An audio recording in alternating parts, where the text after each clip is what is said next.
Hey guys, welcome back to Make Stuff. And today I'm going to talk about 8 steps you can take to quickly edit long form interviews. We've all filmed those interviews that go 30, 45 minutes, even an hour. And I'm going to walk you through some steps that can make it very simple for you if you're new to editing or even if you've been doing it for a while, and take those long interviews and really trim them down to be as short as 2-3 minutes long. There are some steps you can take to stay organized, to stay relevant to the story you're trying to tell. I'm going to walk you through this step by step and show you what I do when I take a long form interview and quickly try to narrow it down to something short and concise. So first of all, I have this interview that was recorded of myself. It was sort of just ad hoc with a friend on one of my recent jobs. It was me talking about my freelance business. And so the goal of this, and this is going to be step 1, is determine what your storytelling goal is. That would mean, what am I trying to say and how long do we want this video to be when it's all finished? So in this case, I want this video to live on my website. I'm thinking it'll probably be about 2 minutes in length. And I basically just want to talk about what it's like working with me and what my values are. And so that's what I'm going to focus this edit on. So that would be step 1. Definitely make sure that that's your priority, because I found a lot of times if I just sort of start diving into a long form edit and I'm just sort of piecing things together, it ends up just taking way longer than it needs to. And what I like to do is be very strategic about how much time I'm spending on these edits and how to really focus my time and focus my energy on the goal. So that's usually pretty quick. I go, okay, I already know my goal. I already know my objective. Step 2 would be synchronize and start cleaning up your timeline. So right now what I have is my 2 tracks laid out with their audio and my shotgun audio track as well. And I have my 2 angles on the timeline here. You can see I have my close-up on top, and then I have my A camera on the bottom. What I'm gonna do here is synchronize that up. Now I'm in Adobe Premiere. You can do this in other softwares, but for the sake of illustration, I'm gonna show you in Premiere how I synchronize. There is a built-in tool. It's really easy to use. The first thing you wanna do is select all your tracks that are on the timeline that you wanna synchronize. And then what I'm gonna do is select all my layers, right click, and then I'm gonna find synchronize here. So synchronize is really simple. What it allows you to do is synchronize by audio track. So what it's going to do is use one of these tracks here as its reference point, and it's going to make sure that it aligns all of my tracks by the waveform of audio. I'm going to go ahead and click OK, and it'll just process that, and boom, there you go. Typically, I like to zoom in and just sort of double check what's going on there. So I'm just going to go ahead and zoom in, and yeah, that's looking pretty spot on here. And so once I have that, the way I like to clean it up is just tips and tails. So I'll just take the very beginning of my interview where it looks like everything started and take all of that off at the beginning, give it a nice flat start, and I'll just go ahead and move that back to the beginning of my timeline. And then I will go to the end and do the same exact thing. So I'll have it about here. Perfect. Once I have that established, I'm ready to move on to step 3, which is to trim the fat. So when I say trim the fat, what I mean is basically take all of the parts of the interview that feel pretty much unusable and just take those out right away. Before I start thinking about what pieces I'm going to put together in what order, I'm just going to go and kind of scan through the entire edit and trim anything that doesn't feel usable, such as sidebar conversations and any sort of weird pauses if there's something that happens during the interview. So I'll just focus on trimming the fat before I get to any of the meat of what I'm doing. So just for the sake of illustration, I'll just sort of go through, and I know that, things didn't really start happening until about here. So I'm just going to actually, this part here was a sidebar conversation, right? So I'm going to go ahead and take that and just get rid of that. This could be another piece of fat right here. So I'm just going through and I'm going, oh, okay, I was just kind of goofing around with the interviewer here. I'm just going to go ahead and remove that. And so you can see before long, I'm already taking this down from what it was a 20-25 minute interview to as short as I possibly can, where it's really just the meat of the interview. And then I'll just take out one more section here. Great. So suppose that this is the meat of the conversation. I've already shaved off, let's say, 5 minutes of footage that I have to then go through again. So that saves a lot of time, chipping away piece by piece. Typically at this point, what I like to do is go through and create a new sequence. So I'll create a version 2 So I'll just go ahead in here and I'll call this version 1 that I'm working on right now. And then I'm going to copy that and I'm going to paste it back in and change the name to version 2. And I'll call this story. Because now what I'm trying to do, and this is going to be step 4, is find your sections of your story and color code those sections. I find doing that extremely helpful because a lot of times when I finish a project, I'm looking at it the whole timeline, and there could be tons of footage all over the place, and I might have taken one section and moved it earlier into my story. So, after a while, it can just get kind of confusing. The goal is to make everything as clear and as concise as possible at a glance so that when I'm looking at my timeline, I can tell what section I pulled from, and I can even refer from older sequences to remind myself of what section that piece of story came from.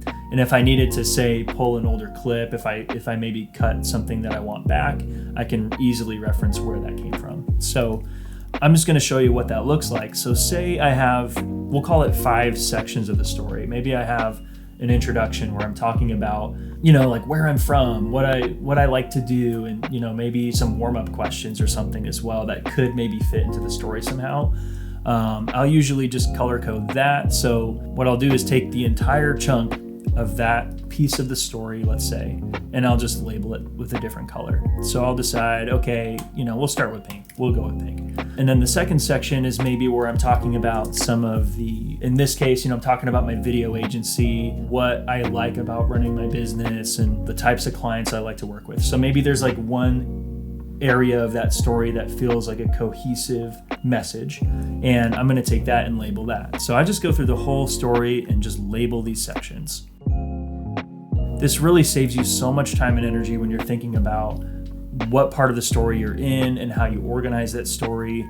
And just at a glance, you can really get an idea of where you are in the story and in the interview as well. So I'm going to go ahead and give these all different labels, and I'll usually try to find plenty of contrast so that one section doesn't look too much like the other, because that can also get a little confusing. So I'll just try to find different colors that I feel like can pop against each other. So I feel pretty happy with that, and we'll run with that. One little side tip too is do not delete your scratch audio. The reason is, if anything ever gets out of sync, you have no way to go back and repair that and get things back in line and back in sync with your main audio track. In this case, what I would do is actually, through the entire edit, hang on to that scratch audio. I don't want anything to go wrong at the end of my project where I'm trying to synchronize audio, or the video gets shifted a couple of frames on accident, and then I'm left trying to tweak it and figure out how I'm going to synchronize this footage. So now here's where we go into step number 5. Step number 5 would be make big decisions. I have about 14 minutes of meat here that I need to cut down to 2 minutes. That's making a lot of cuts, right? So there's a lot of big decisions that you can make early on about what you really feel like is necessary in this story and what isn't. So a few things that I would recommend thinking about are you getting a lot of repeat lines? Are you feeling like the person being interviewed is saying a lot of the same things different ways? And in what way can you find that one nugget, that one piece that really feels like it hits the point home the best? And a lot of times what you'll find is in interviews, there is really just a handful of lines that really hit home the story you're trying to tell. And so by making big decisions, what you're doing is, rather than just trying to find every good word that's said, you're trying to find great points that were being made. So I might find in this timeline, for example, that I made a really good point here, let's say. And, the rest of this, I'm maybe expanding upon that point, but maybe it's not necessarily supporting that point super well, and you really want to drive the point as concisely as possible. So in this case, I'm going to go, okay, that feels really concise, this little chunk right here where I'm speaking. So I'm going to go ahead and actually just remove where I'm just expanding upon that and adding a bunch of extra thoughts that don't really seem to support the point as well. Boom. You could shave a lot of time off of your edit just by making some bigger decisions up front, and you're not just trying to perfect every little piece and every little section that's there, because you'll find that you'll just spend hours and hours trimming and trimming and trimming and trimming, and not really getting to the meat. So it's just as important to figure out what you want to keep in your video as what you want to remove, and think bigger sections. Try to make those decisions as early as possible. So I'm just, for the sake of illustration, going to go through and trim that down to what I feel like is the meat here. And let's say we got the meat here, right? Now we have it down to say 3-4 minutes, right? Those big decisions, like I said, you could cut your timeline in half just by doing that. At this point, again, great time to make a new version of your timeline. So I'm going to go through and make a version 3.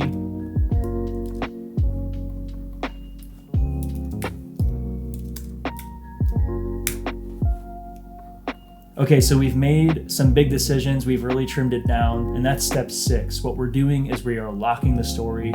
We're figuring out in this stage things like pacing, things like removing ums and ands and little ticks and things like that, and really cleaning up the timeline as best we can. So I'm gonna get rid of a few pauses here, and you'll see, I might be saying "and" here, right? And you're just trimming down. And keep in mind, I haven't even gotten into multi-camera yet, where I'm choosing different angles for different shots.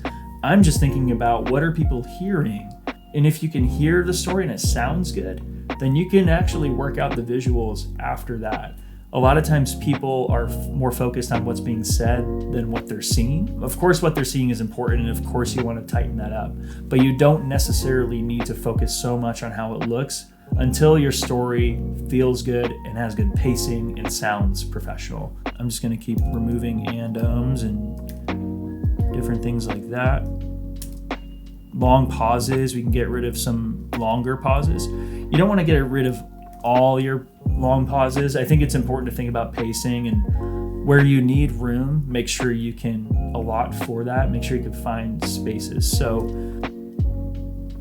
and I can just get rid of all that because I don't think I'm even talking there. Right, so I'm just going through long pauses. We'll get rid of those. Collecting my thoughts type of sections here. Really getting to the meat of it here. Obviously, I'm just editing this to show you what your timeline would look like and at what stage you're doing what. So I'm not actually going through and finding all those sections in this particular interview, but this is how I approach basically every interview.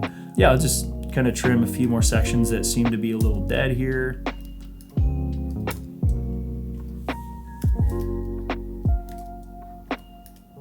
Okay, cool. So now I took it down to honestly really close to my final runtime. So if by this stage you're feeling pretty good about your runtime and the meat of your story, then you're pretty much ready to start working on your rough cut. And when you're doing this rough cut, what you're doing is a few things, and definitely make sure to note this.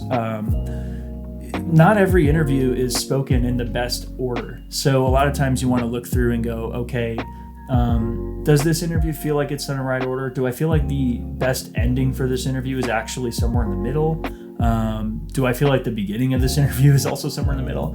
It's important to not think so linear about what you have, but think about what feels good in what part of your video, your final video. So, I might feel, for example, that this brown section right here should actually be at the beginning, because I said some things that kind of were maybe thought-provoking or really help to catch, or might be more attention grabbing. And so I'm going to focus on that for the beginning of my interview, because that's what I want. That's kind of part of my goal, is to really catch them in the first 10 seconds, let's say. So moving things around, and of course, because it's color coded, I can tell what's going on. And then maybe this little purple section right here is actually a good ending.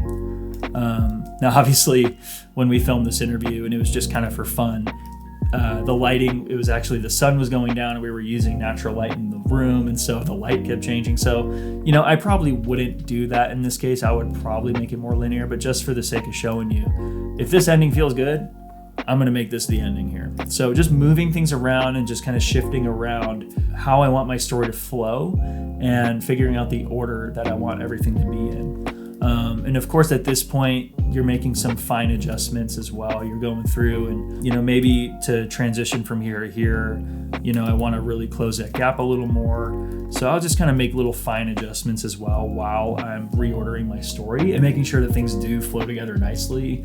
I think that's super important if you're trying to make it feel like a cohesive story and not make it feel like it is from different parts of the interview, if you can help it. And then, of course, one other aspect of this that I always try to do is, for the sake of pacing, I'll go through and add placeholders for anything such as B-roll or graphics or even music and audio design and different things like that. I'll try to go through and figure out at this stage, and this is step 7, it's putting down placeholders and really fine-tuning your rough cut. So what I'll go through and do is, at this point, I'll even go through and find maybe a selection of music that I like. So I might throw down, just a song under here, just to throw a song under here, just to show you kind of how this timeline can start to look.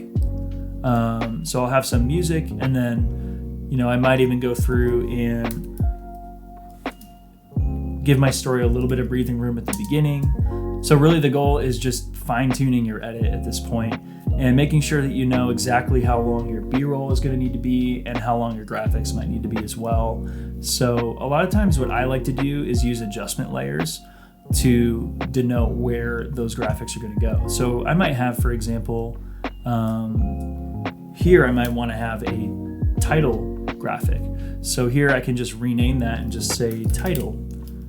And then if I want to have a lower third, say on this section, I can duplicate that adjustment layer, rename that what I want. So I can say lower third here, and then just figure out exactly how long I want that to be. And so that would be where my lower third would be. Here I am sticking my tongue out, it's hilarious. And then, maybe between this and this, I want to have a little bit of B-roll. Maybe between this, the brown section and the purple section here, I want to have a little bit of B-roll just to give it a little bit of breathing room, right? So I'm just going to drag this out. And yeah, maybe I want my B-roll to sort of overlap a little bit. So I'm just kind of getting a rough idea of where things are going to go and how long they're going to be.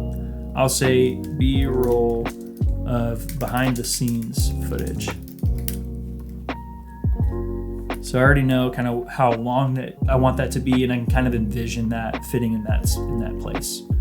And I'll just go through and, maybe I want an infographic here to kind of talk about some stats or different things. So I can make a section here and talk about stats graphics.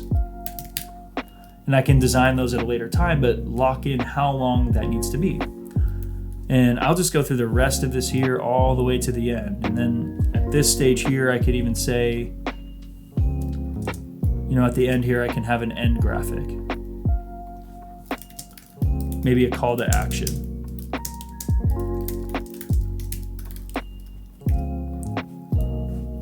And then I can time that with the ending of the music and just get everything flowing nicely and get that timing feeling good. So, so that at that stage, that's pretty much when you're ready to start your rough cut, throwing in B-roll, throwing in graphics, and getting creative with how things are going to come together visually.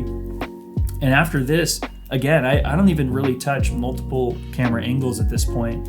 But once I start getting into the fine edit and I'm working with B-roll and I'm working with visually, how is this going to tie together? Then I'll start making decisions about which camera angle I want to use. So, for example, I might go through and want to start with the side shot and then go into the main shot. So I can just go in and enable or disable a track if I feel like I want to show that part. So yeah, that's when the fine edit starts, and that's just kind of how I approach editing long form interviews as quickly as possible so that I can keep the edit moving smoothly and also keep the story organized and make sure that I'm attaining the goal that I set out to accomplish. So whether that's for a client or for personal work, this is how I always approach editing long form videos. And I hope you found this helpful. If this maybe gave you some steps in how to approach long form interviews, because it can feel pretty overwhelming. I've been editing interviews for a long time. And I think to me, what it really comes down to is being organized, staying consistent with how you organize across projects. So if you want any more tips on how to edit, how to stay organized in your post-production workflow, let me know what you'd like to learn about. If you want me to go into more depth on how to edit an interview I'll be doing case studies soon. I'll be doing a bunch of projects where you get to see the actual project from front to back and really get to understand how it all comes together. And I'm really excited to take you on those journeys. In the meantime, leave a comment, leave a like. Let me know if you like this video. Let me know if there's any ways that I can improve how I share this information. And yeah, I hope to see you in the next one. Thanks for sticking around if you're here with me till the end. Take care. Later.